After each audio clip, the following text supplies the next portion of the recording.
the traffic way better. There's just way less people, but it's also a metropolitan city. I passed the bar exam and I knew that I'd be able to find a job out here, which I did. Right. And I also saw something that I'd love to talk to you about. Okay. Which is like, at that time I was making these like house mixes called I was calling them post games. I got up to post game like 12 or 13. Nice. Great name. Where? I want to SoundCloud. I want to listen to them. Yeah, they're all on SoundCloud. All right, bet. Yeah.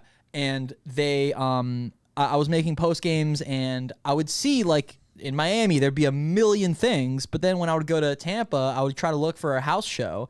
And maybe I just didn't know where to look, and I probably just didn't know where to look. Right, yeah. But I think that it's fair to say that there's a lot more house going on in Miami than in Tampa. Absolutely. So I felt like the demand for it in Tampa was gigantic, but the supply was tiny. Yeah. Yeah. So like that was also a big reason why I moved out here, so I could like find cool spots to like so I could discover the house music culture here. Well, you have Tech House Tampa right here. So Yeah, literally. Yeah, fucking sweet. Yeah, and so that's very true. I like that, and I like what you just said there because it is definitely evolving, and we've always been a big base city, but that's why I'm happy that we're coming around to house now, is because now we have the diversification. People are able to go more. There's more, like, the economy is moving now again, especially, and now that we're out of quarantine, it's for everything. It's for base and for house. So now the money that's revolving around the scene is for everything and not just one genre. Yeah, man. And house music fans are so loyal to house music. Like, absolutely. Dude, like what I said earlier about people loving an underground show, like a cool warehouse show that happens like weekly or like bi-weekly, dude, people will show out to that type of thing, man. Yeah. Like 100%. Yep. And that's just easy to set up. Like, I'm assuming that you have like speakers and like and stuff like that. Or, yeah, absolutely. Yeah. I mean, dude, you fucking saw my whole setup there. Like, Dude. you might not. I have two enormous fucking 20-inch speakers right there. Fantastic setup. Thank you, man. I'm really, really fucking proud of it. Yeah. But I saw in Tampa that there was like, because a lot of my friends out here before I moved out here,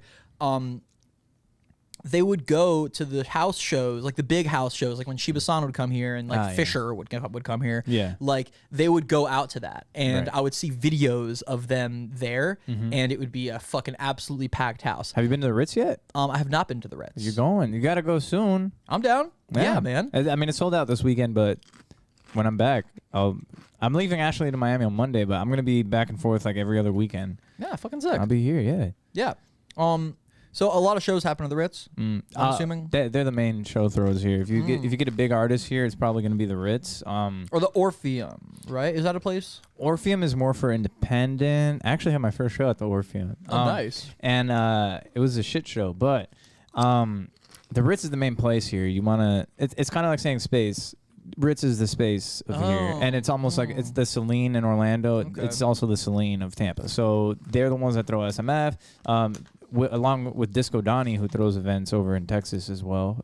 Sick. He did Ubby Dubby Fest. Was the one that he just threw. And so, yeah, no, but what you were saying, there are a lot of people in Miami. I want to like give shots out. There's Industry 3, which they do. All these people, they throw house shows together too. So Tech House Miami. Industry 3, Taking Shape. They're new there. They're run by a duo named Mauve, who just graduated. They graduated from FSU, and now they're back down in Fort Lauderdale. Taking Shape. Wait, also, when did they graduate from FSU? This year. Okay. They held their first show back in Fort Lauderdale at Rhythm and Vine. Nice, dude. I've been there a bunch, man. I got so kicked out of Rhythm and Vine once. Oh no! It wasn't even my fault though. It was my birthday, and my buddy thought that it would be funny to go. Hi. Did you enjoy that Grahm Radio podcast clip? Probably, because now you're here watching this. If you want more, they're right here. Just keep scrolling and take a deep, deep look at the Grahm Radio podcast.